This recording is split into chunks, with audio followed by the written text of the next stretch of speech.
আমি আমার বোনের শ্বশুরবাড়িতে বেড়াতে গিয়েছিলাম। তো ওখানে যাওয়ার পরে একটা ছেলেকে আমার খুব ভালো লাগে, খুব পছন্দ হয়। আমার লাইফে ফার্স্ট টাইম কাউকে আমার ভালো লেগেছিল, তাই একটু চিন্তায় ছিলাম যে ছেলেটাকে কি বলবো না বলবো। তো আমি যতদিন ছিলাম প্রতিদিনই দেখতাম আমার ভিতরে আরো ভালো লাগা কাজ করে। তো কয়েকদিন আমার বোনের শ্বশুরবাড়ি থেকে আমি বাসায় চলে আসি। বাসায় আসার পর আমার আর কিছুই ভালো লাগতেছিল না, আর কি সব কেমন জানি লাগতো। তো আর না পেরে আমি আমার বান্ধবীকে বলি যে এমন এমন, তো এই ছেলেকে আমি ভালোবেসে ফেলেছি, আমি এখন কি করব? এই ছেলেটাকে আমার লাগবেই, তুই আমাকে এই ছেলেটার সাথে কথা বলায় দে।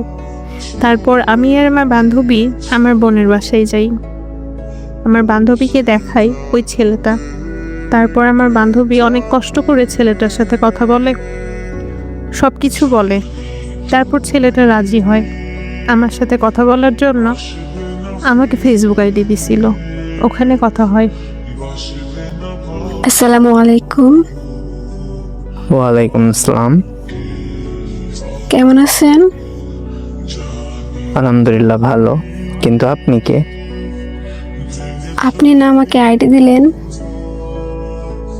ও আপনি? হুম। তো আমাকে ভালোবাসার কারণ যদি একটু বলতেন। জানি না, কিন্তু আমি আপনাকে অনেক ভালোবেসে ফেলেছি। ও আচ্ছা, আপনি আমাকে চিনেন না, জানেন না, কিন্তু ভালোবেসে ফেলছেন। হুম। কেন না চিনে ভালোবাসা হয় না? ও আচ্ছা, এখন বলেন আমি কি করব?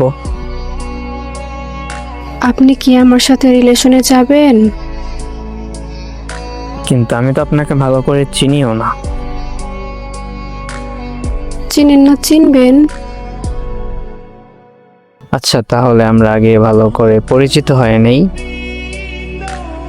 ওকে। তারপর পরিচিত হলাম, সে আমার সাথে রিলেশনেও গেল, কিন্তু সে আমাকে 3টা শর্ত দিয়েছিল। আচ্ছা, আমি তোমার সাথে রিলেশন করতে রাজি এবং বিয়ে করতেও রাজি। সত্যি? সত্যি, তবে আমার 3টা শর্ত আছে। কি শর্ত?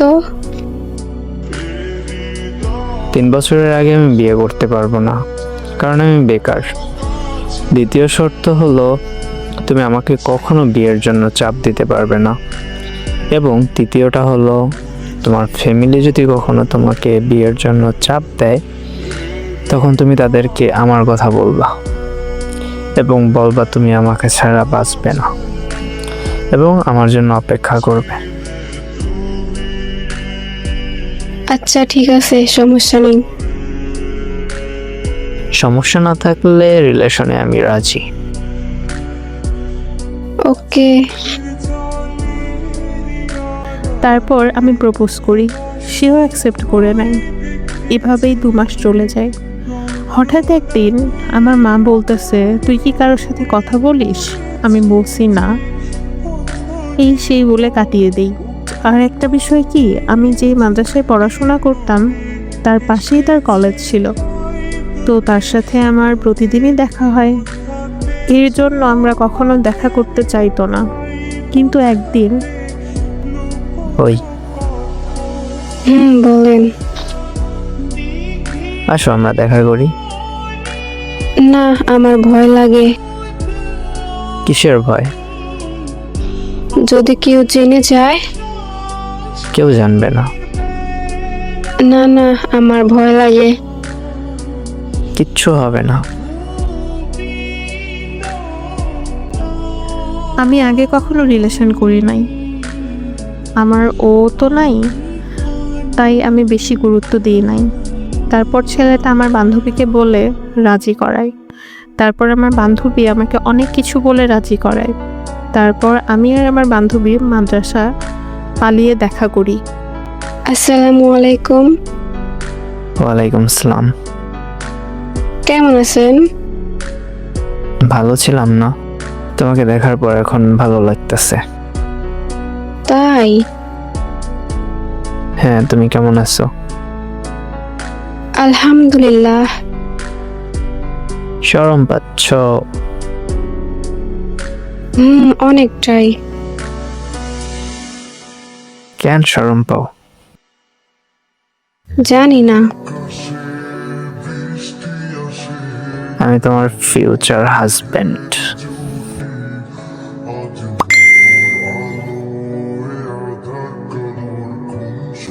তো এমন আরও অনেক কথা হলো। ওই দিন আমি সারাদিন তার সাথেই ছিলাম, কিন্তু সে আমার শুধু হাতটা ধরছিল, আর কিছুই করে নাই। তারপর আমরা হালকা পাতলা খাওয়া দাওয়া করলাম, আমরা বাসায় চলে গিয়েছিলাম। কিন্তু বাসায় আসার পর শুরু হয় আরেক ঝামেলা। আজকে নাকি আমার বাবা মাদ্রাসায় গিয়েছিলেন আমাকে আনতে, কিন্তু আমাকে পায় নাই। এটা নিয়ে অনেক সন্দেহ করে। আর আমার সাথে যে বান্ধবী ছিল, ওর মা ওকে অনেক জিজ্ঞেস করে কোথায় গিয়েছিলাম কি না, সেও না বলে।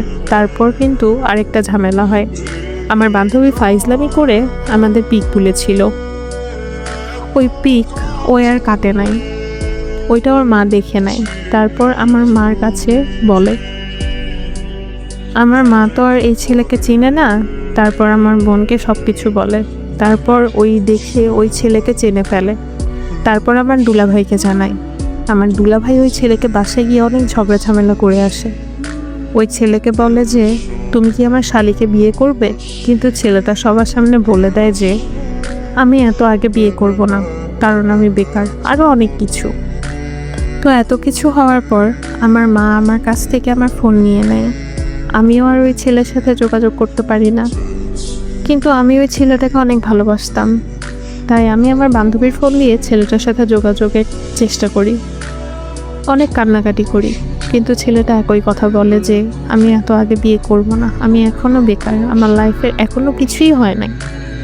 আমি তোমাকে আগেই বলেছি আমি 3 বছরের আগে কিছু করব না। তারপর আমি অনেক বোঝানোর পর ছেলেটা আমার সাথে আবার সম্পর্কে আসে। তাই কিছুদিন পর আমার আম্মু আমাকে ফোনটা দিয়ে দেয়। তারপর আবার আগের মতো আমরা কথা বলা শুরু করি। সব কিছু আগের মতোই চলছিল। আর তখন চলছিল রোজার মাস, তখন আমাদের রিলেশনে 3 মাস চলছিল। তো তারপর একদিন আমরা দেখা করি, কারণ সেদিন ছিল তার জন্মদিন।